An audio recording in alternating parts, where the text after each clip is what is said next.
Bonjour à tous. Aujourd'hui, on plonge dans la géomorphologie. C'est en quelque sorte la science qui nous apprend à lire les paysages. Oui, à les lire comme un livre ouvert.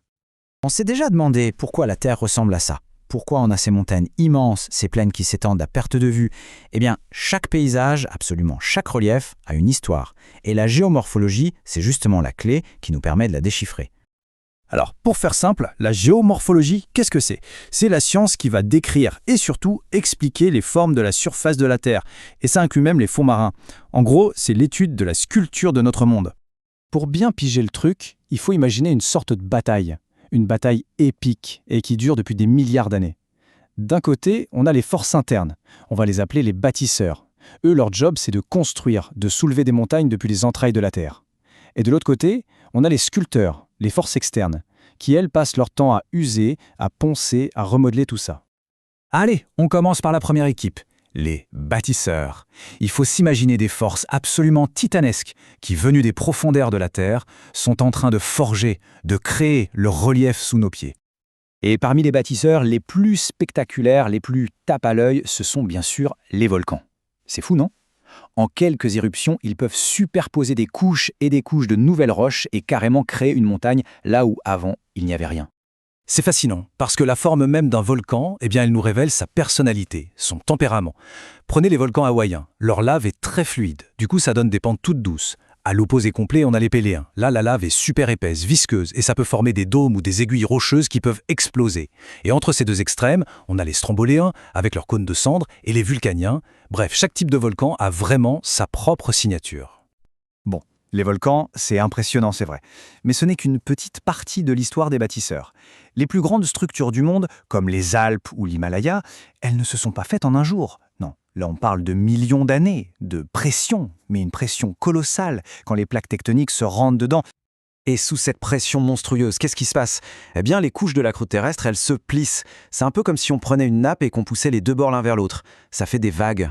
Ces plis, ce sont les toutes premières ondulations du paysage. Les points hauts, on appelle ça des anticlinaux, et les creux, des synclinaux. C'est littéralement le squelette de départ des grandes chaînes de montagnes. Ok, donc les bâtisseurs ont fait leur boulot. Ils ont créé le gros œuvre. Mais maintenant, les sculpteurs entrent en scène. L'eau, le vent, la glace, des forces beaucoup plus lentes, c'est sûr, mais totalement implacables. Leur mission? Tailler, sculpter et remodeler tout ce que les bâtisseurs ont construit. Et pour vraiment voir le travail des sculpteurs, leur chef-d'œuvre, il faut aller voir les toiles les plus anciennes. Je parle des plus vieilles parties de nos continents.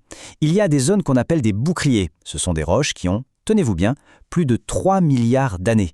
Imaginez un peu. Ça veut dire qu'elles ont été exposées à la pluie, au vent, à la glace, pendant une éternité. C'est là que l'érosion a vraiment eu tout le loisir de s'exprimer. Pour comprendre comment un paysage vieillit sous l'effet de l'érosion, les scientifiques ont imaginé ce qu'on appelle le cycle d'érosion. C'est assez simple. Au début, à sa jeunesse, le paysage est plein de vigueur, avec des reliefs très marqués, des rivières qui creusent des vallées bien profondes. Puis, avec le temps, il atteint sa maturité. Les pentes s'adoucissent, les vallées s'élargissent. Et enfin, la vieillesse. Après des millions et des millions d'années, il ne reste plus qu'une plaine presque toute plate, qu'on appelle une pénéplaine. Et voilà un exemple parfait, un véritable chef-d'œuvre de l'érosion, la cuesta. Pour comprendre, imaginez un millefeuille, avec des couches de pâte dure et des couches de crème molle. Maintenant, inclinez-le un tout petit peu. L'érosion, comme une petite cuillère, va enlever la crème molle beaucoup plus vite que la pâte dure, et ça va créer une forme de relief asymétrique, très typique. C'est vraiment cette asymétrie qui est la clé de tout.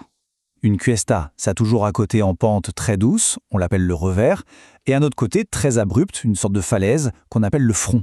C'est la signature parfaite, le témoin que l'érosion a travaillé sur des roches qui n'avaient pas la même dureté. Et quand les sculpteurs s'attaquent à de vieilles montagnes qui ont été plissées, alors là, ils sculptent un type de relief bien particulier, le relief appalachien. C'est un peu un travail en 2 étapes. D'abord, l'érosion a quasiment tout aplani, comme une énorme raboteuse. Et puis, bien plus tard, une nouvelle phase d'érosion se met en route. Et elle va creuser à nouveau, mais cette fois, elle ne laissera dépasser que les barres de roches les plus dures qui restaient des anciens plis. Bon, maintenant qu'on a vu les deux équipes, les bâtisseurs et les sculpteurs, il est temps de regarder comment tout ça interagit. Parce qu'un paysage, au final, c'est le résultat de cet équilibre dynamique entre les deux. Et ça nous amène à une question qui est, je trouve, absolument fascinante. Une rivière, qui est l'un des principaux sculpteurs, est-ce qu'elle se contente de suivre les chemins que la géologie, l'œuvre des bâtisseurs, lui a tracés? Ou est-ce qu'elle est capable d'imposer sa propre loi? C'est un peu le duel final entre la structure et l'érosion.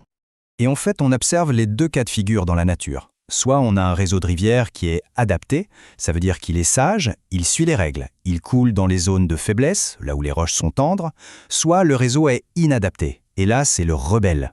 La rivière semble se ficher complètement de la structure, elle coupe à travers les roches dures comme les roches tendres, sans faire de différence. Mais alors comment c'est possible? Comment une rivière peut-elle tracer sa route en ignorant une montagne? Il y a deux explications, et elles sont toutes les deux assez incroyables. La première, c'est l'antécédence. Ça veut dire que la rivière était là avant la montagne. Imaginez, elle coulait tranquillement, et la montagne a commencé à se soulever tout doucement sous elle. Et la rivière, tenace, a continué à creuser au même rythme. L'autre explication, c'est la surimposition. Là, la rivière a d'abord tracé son chemin sur une grande couverture de roches toutes tendres qui masquait le paysage compliqué en dessous. Et puis, en creusant, elle a fini par attaquer les roches dures du dessous, mais elle a gardé son chemin initial, comme si de rien n'était. Finalement, chaque paysage qu'on regarde est le résultat de cette lutte, de cette histoire millénaire entre construction et destruction. Alors la prochaine fois qu'on sera en voiture, en train ou même en balade et qu'on regardera le paysage, on peut essayer de se poser la question, ici, qui a gagné? Est-ce que c'est l'œuvre brute des bâtisseurs qu'on voit ou est-ce que ce sont les sculpteurs qui ont eu le dernier mot? Quelle histoire ce paysage est-il en train de nous raconter?